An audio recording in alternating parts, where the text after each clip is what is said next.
Did you know, according to my extensive research, there's a regular white item in Diablo 2 Resurrected that every player wants to have? Can you guess what it is? Stay tuned for the reveal later on in the video. Hello YouTube, Liquid Dream here with another episode in my Holy Grail journey. Last week was another great week with lots of unique items, but more importantly we made a solid progress towards completing the game on Hell difficulty.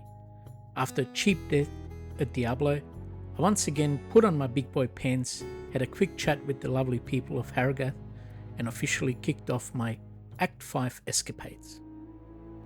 All the quests and unique monsters along the way to Bale yielded an absolute zero in terms of unique items. Nada, zilch, sweet nothing.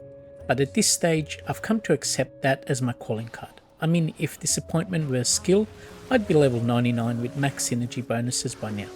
Still, I pushed on towards the Throne of Destruction, hopefully that maybe, just maybe, something would finally drop. Of course, Bale's 5 waves of goons had other plans. Every wave, from Colenso to Lister, seemed to be running a charity event for the Let's Not Drop Anything Interesting Foundation. I must admit, there were a few hairy moments with Lister. Dude hits like a truck and brought the whole angry family reunion with him.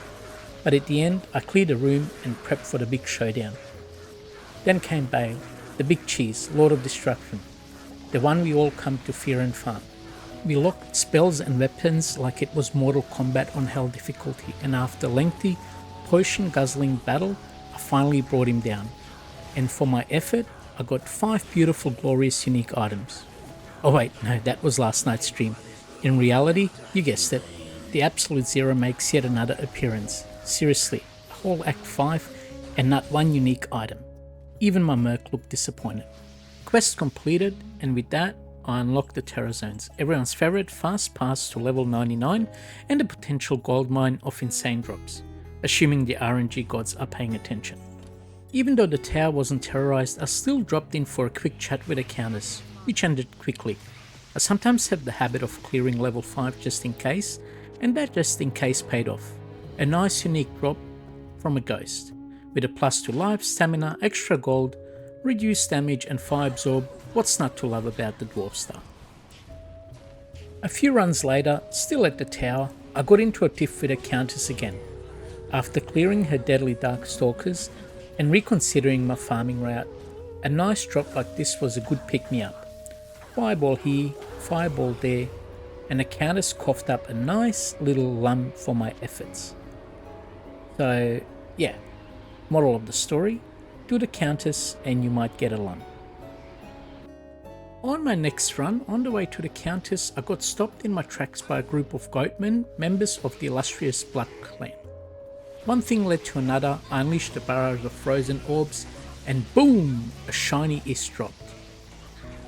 I've added a rune tracker to track my progress from Pool to Zod, and I retrospectively added an and a pull from earlier episodes.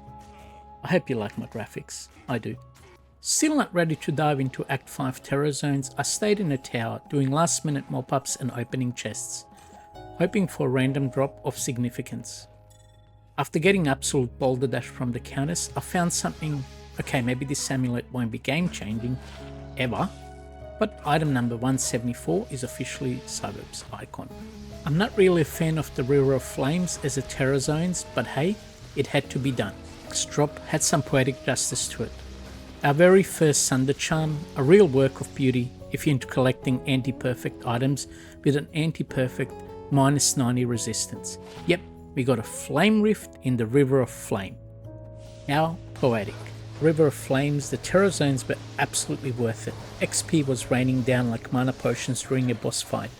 I was staring through the demons left and right, feeling like a slightly underpowered superhero when I stumbled onto a particular nasty pack of buffets. After a drawn out skirmish involving a lot of dodging, potion chugging, and Amelia nearly quitting the job once again, finally dropped an ancient armor. My heart skipped a beat. Could it be? Was it the legendary Tyrael's might? Wasn't even sure if it was possible to get it like this. But hey, a man can dream. Squealing like a little schoolgirl at the BTS concert, I slammed the identifying button, and what do we get? Yep, it's Silks of the Victor. Good old troll RNG strikes again. Anyway, the other item was Little Swall, item number 176. All too soon, this brings us to the end of another episode of my Holy Grail journey. The item, and especially that rune, are much appreciated and welcome addition to my growing tally of unique finds on this crazy quest. Speaking of crazy, if you do enjoy my madness, why not smash that like button, subscribe and drop a comment. I'd really appreciate it. Anyway, the answer to my question from the beginning of the video is the monarch. Obviously, everyone loves a good monarch. And on that bombshell, peace out YouTube, and may Lady Luck be on your side.